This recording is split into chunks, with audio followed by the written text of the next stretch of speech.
कन्या लगन के चार्ट में हम सूर्य और बुध के कंजक्शन को लगातार विचार कर रहे हैं। इस वीडियो में अब पंचम भाव के लिए विचार करेंगे। अब तक हमने 4th हाउस तक के लिए चर्चा की है। पंचम भाव की बात करें तो आपके चार्ट में ये कंजक्शन बनेगा मकर राशि में, जहां इसके जो डिस्पोजिटर बनेंगे सूर्य और बुध के वो शनि होंगे। शनि आपके चार्ट में हालांकि छठे घर के विश्वामी, तो सबसे पहले आपको शनि की प्लेसमेंट को देखना होगा। जनरली हम ये मानते हैं कि सूर्य और बुध का इस प्रकार का कंजक्शन आपको बहुत ही ज़्यादा प्रभावशाली बनाएगा, आपको बहुत ज़्यादा बुद्धिमान, बहुत ज़्यादा तर्क शक्ति देगा। इसके साथ साथ आपके विश्लेषण करने की क्षमता काफ़ी अच्छी होगी। ऐसे जातक साइंटिफिक वर्क अगर करें, अगर वो गणित से रिलेटेड विषयों में काम करें, अगर वो डाटा एनालिसिस वगैरह से रिलेटेड कुछ काम करें, कंप्यूटर या उससे रिलेटेड जो लैंग्वेजेज हैं उनसे संबंधित वो काम अच्छे से कर सकते हैं। तो बहुत सारी मल्टीपल योग्यताएं ऐसा कंजक्शन आप में डेवलप करके लेके आता है।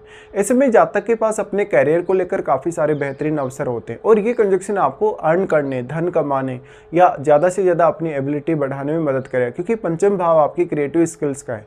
सूर्य यहाँ पे आपके चार्ट में देखा जाए तो 12वें घर के लॉर्ड होकर आ रहे हैं और 12वां घर है वो आपका स्टूडियो। अगर आप एक क्रिएटिव पर्सन है तो जो भी आप अपना प्रैक्टिस वगैरह करते हैं, आप जो भी स्टूडियो वगैरह अपना अगर आप बना रखें तो वो आपका 12वां घर है। ऐसे में 12वें घर का संबंध यहाँ पंचम से बन गया तो आपके लिए क्रिएटिव कार्य करना काफ़ी आसान होगा और आप में बहुत ज़्यादा विलक्षण बुद्धिमत्ता हो सकती है। साथ ही आपके निर्णय लेने की क्षमता, विचार करने की क्षमता, सोचने की क्षमता बहुत गहरी हो सकती है।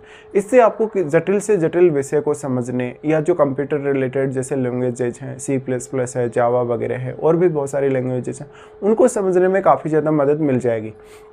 तो ऐसा जातक टेक्निकली बहुत ज़्यादा स्ट्रॉन्ग हो सकता है, साथ ही साथ उसकी प्लानिंग बहुत बेहतर हो सकती है। ये शनि का घर है और ये कैप्रिकॉर्न साइन है। कैप्रिकॉर्न साइन में सूर्य और बुध के स्थित होने से आपके लिए लगभग हर कार्य करना काफ़ी आसान हो जाएगा, क्योंकि यहाँ पे शनि अगर देखा जाए तो काफ़ी ज़्यादा रेस्ट्रिक्शंस या काफ़ी सारी बाधाओं को दर्शाते हैं। लेकिन शनि आपके चार्ट में अगर बहुत स्ट्रांगली प्लेस्ड नहीं है तो ऐसा कंजक्शन काफ़ी स्मूथली आपके लिए वर्क करेगा। अब जो यहाँ पे आपके बुध हैं वो आपके लग्नेश हैं। लग्नेश होने के साथ साथ वो 10th लॉर्ड भी हैं, तो जातक का जो रोल होगा अपने कैरियर में वो काफ़ी प्रभावशाली नजर आएगा। ऐसा जातक काफ़ी सारे मल्टीपल और भी कार्य कर सकता है, जैसे वो फाइनेंस रिलेटेड काम कर सकता है, जैसे वो किसी को परामर्श वगैरह दे सकता है या वो किसी की लाइफ को बेहतर कर सकता है अपनी एडवाइस के थ्रू। साथ ही साथ ऐसे जातक जटिल से जटिल विषयों को समझने, उनकी कैलकुलेशंस वगैरह करने में माहिर हो सकते हैं। ये फाइनेंशियल फील्ड में काम कर सकते हैं, बैंक वगैरह से रिलेटेड काम कर सकते हैं। इसके साथ साथ ये टेक्नोलॉजी से रिलेटेड कार्य काफ़ी आसानी से कर सकते हैं। तो इनके पास ज्ञान का बहुत ज़्यादा भंडार होने की आशंका है। साथ ही साथ यहाँ पे जो अब शनि है, शनि जितने ज़्यादा स्ट्रॉन्ग होंगे आपके चार्ट में, हो सकता है शुरुआत में आपको अपनी एजुकेशन को लेके कुछ व्यवधान रहे हो, लेकिन जैसे जैसे आपकी उम्र बढ़ती जाएगी वैसे वैसे आप मेंटली बहुत ज़्यादा स्ट्रॉन्ग होते जाएंगे और बहुत ज़्यादा विवेकशील भी। यहाँ सूर्य और बुध दोनों ही प्रभाव डालते हैं आपके 11वें घर पर। अब जो आपका 11वां घर है वो चंद्रमा से रिप्रेजेंट होता है। चंद्रमा से रिप्रेजेंट होने की वजह से यहाँ सूर्य और बुध आपकी दोनों ही काफ़ी ज़्यादा अपेक्षा को बढ़ा देते हैं। अपेक्षा बढ़ने से आपके कार्य क्षमता भी बढ़ती है और आप और ज़्यादा मेहनत करते हैं। तो कहीं ना कहीं हम ये मान सकते हैं कि सूर्य और बुध का ये कंजक्शन आपके लिए हार्डवर्क करना, मेहनत करना, सोचना, विचार करना या कोई भी स्पेसिफिक प्लानिंग करना आसान कर देगा। अब आपके लिए ये अर्निंग सोर्सेज के मामले में बहुत बेहतरीन हो गया। लेकिन आपके चार्ट में लगन में बैठा प्लैनेट, आपके 10th हाउस में बैठा प्लैनेट या आपके 12th हाउस में बैठा हुआ प्लैनेट, आप उनको इग्नोर नहीं कर सकते, वो भी उतने ही इंपॉर्टेंट है। मान लो जो भी प्लैनेट आपके लगन में बैठा है वो आपके सप्तम भाव को अवश्य प्रभावित करेगा, तो वो आपके बिजनेस की स्थिति, आपकी पब्लिक डीलिंग की स्थिति, आपके जीवन साथी के साथ आपका रिलेशनशिप या आपके ओवरऑल मैरिड लाइफ को प्रभावित कर पाएगा। लेकिन जो लग्नेश हैं वो बुध हैं और लग्नेश होके बुध आ गए पंचम में, तो हमेशा जो पंचमेश का रिश्ता होता है लग्नेश के साथ वो मित्रवती होता है। अब लेकिन आपका बुध मान लो यहाँ पे वक्री हो गया। वक्री होने के केस में बुध का थोड़ा जो प्रभाव है वो कम हो जाएगा। अगर लेकिन बुध अस्त हो तो वो ज़्यादा अच्छा है। देखिए यहाँ पे मान लेते हैं किसी का भी बुध अगर अस्त है तो जस्ट उस स्थिति में सूर्य अपनी एनर्जी बुध को प्रोवाइड कर रहे हैं और ऐसे केस में सूर्य ये भी इंडिकेट कर रहे हैं कि जो बुध से संबंधित प्रभाव या परिणाम होंगे उनमें सूर्य का रोल काफ़ी ज़्यादा बढ़ जाएगा। तो कभी कभी जातक थोड़ा स्ट्रेस में अपने आप को फील करेगा, कभी कभी जो बुध हैं वो क्योंकि ड्यूअल प्लैनेट है इसलिए जातक को थोड़ा कन्फ्यूजन भी अवश्य रहेगा। इस केस में जातक अब अपना इंटेलिजेंस कितना ज़्यादा बढ़ा सकता है, वो अपनी एजुकेशन या कुछ नया सीखने, लर्न करने के लिए कितनी मेहनत भी कर सकता है।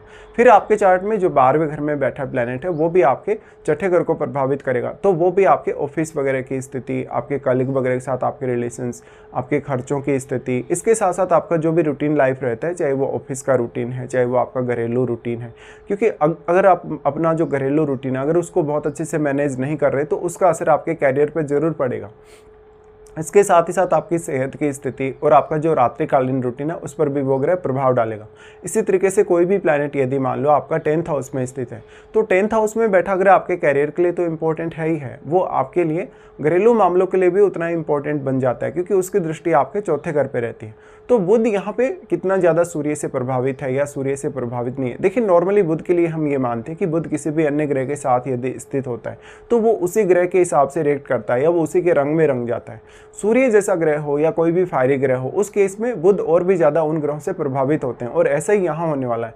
ऐसे में सूर्य कहीं ना कहीं अपना डोमिनेंस दिखाएंगे बुध पर और बुध से आप स्वयं रिप्रेजेंट होते हैं, तो कहीं ना कहीं आप में सूर्य से रिलेटेड जो गुण है वो झलकेंगे।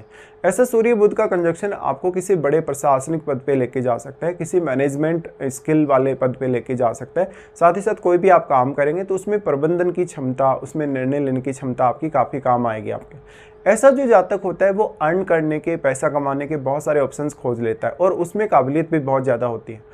इसके साथ साथ देखा जाए तो ऐसा कंजक्शन आपको बिजनेस करने, बिजनेस रिलेटेड रिस्क लेने या डिसीजन लेने में काफ़ी मदद करता है। साथ ही दोनों की दृष्टि जो 11वें घर पे पड़ रही है वो आपकी अपेक्षाओं को काफ़ी तेज़ी से बढ़ाती है, जिससे आप और ज़्यादा मेहनत करते हैं। तो बौद्धिक तौर पर ये कंजक्शन बहुत ज़्यादा आपको फेवर करता है। इस हिसाब से देखा जाए तो फिर आपको देखना पड़ेगा कि कौन कौन से अन्य ऐसे प्लैनेट हैं आपके चार्ट में जिनका प्रभाव आपके पंचम घर पे है। देखिए कभी कभी ऐसा होता है कि जातक बहुत ज़्यादा टैलेंटेड है, बहुत ज़्यादा एजुकेटेड भी है, सारी क्षमताएं, सारी योग्यता उनमें है, लेकिन उनको जो सैलरी मिलती है, उनको जो पैसा मिलता है हार्डवर्क करने, मेहनत करने, जॉब वगैरह करने से, वो उतना सफिशिएंट कभी कभी होता नहीं। इस प्रकार से सूर्य और बुध का कंजक्शन बनेगा तो जातक शेयर बाजार वगैरह से रिलेटेड या लॉटरी, सट्टा वगैरह से रिलेटेड भी काफ़ी तेज़ी से काम करता है और वो वहाँ पर अच्छा खासा अमाउंट भी अर्न कर सकता है। लेकिन इसमें आपको बहुत ज़्यादा डेडिकेशन, बहुत ज़्यादा एनालिसिस और धैर्य की आवश्यकता भी उतनी ज़्यादा पड़ती है।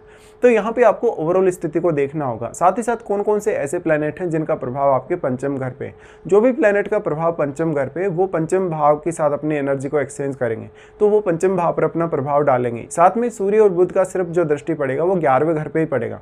तो यहाँ सूर्य और बुध आपके 11वें घर में बैठे प्लैनेट को ही सबसे ज़्यादा प्रभावित कर पाएंगे, ना कि किसी अन्य प्लैनेट को। इस हिसाब से देखा जाए तो सूर्य और बुध का जो कंजक्शन है आपको बहुत एक कंप्लीट इंसान बनाता है, आपको बहुत ज़्यादा विवेकशील, बुद्धिमान या बहुत ही एजुकेटेड इंसान बनाता है। तो ऐसा कंजक्शन आपके लिए मोस्टली फेवरेबल साबित होगा। इसमें फिर आपको अपनी महादशा का रोल देखना होगा, क्या वास्तव में आपको सूर्य की या बुध की महादशा है, और अगर मान लो आपको महादशा है तो वो महादशा आपको कब, कौन से पीरियड में आने वाली। देखिए मोस्टली ऐसे जातकों का जो शुरुआती जो कैरियर रहता है वो काफ़ी अच्छा रहता है, उनकी एजुकेशन, उनकी केयर वगैरह फैमिली के द्वारा अच्छे से की गई होती है और ऐसे जातक शुरुआत में अपने इंटेलिजेंस को रिप्रेजेंट कर देते हैं जब वो स्कूल एजुकेशन वगैरह ग्रहण कर रहे होते हैं। ऐसे जातकों की जो बौद्धिक क्षमता है उसके साथ साथ उनकी कम्युनिकेशन की क्षमता बहुत अच्छी हो सकती है, इनकी वार्तालाप करने की क्षमता बहुत अच्छी हो सकती है, एनालिसिस करने की बहुत सारी क्षमताएं इन लोगों में हो सकती हैं। तो ये जटिल से जटिल बात को, जटिल से जटिल विषयों को या कोई भी ऐसी समस्या तो उसको बहुत ज़्यादा आसान बना देंगे। तो इस प्रकार का कंजक्शन मोस्टली आपको फेवर करेगा इस तरीके से।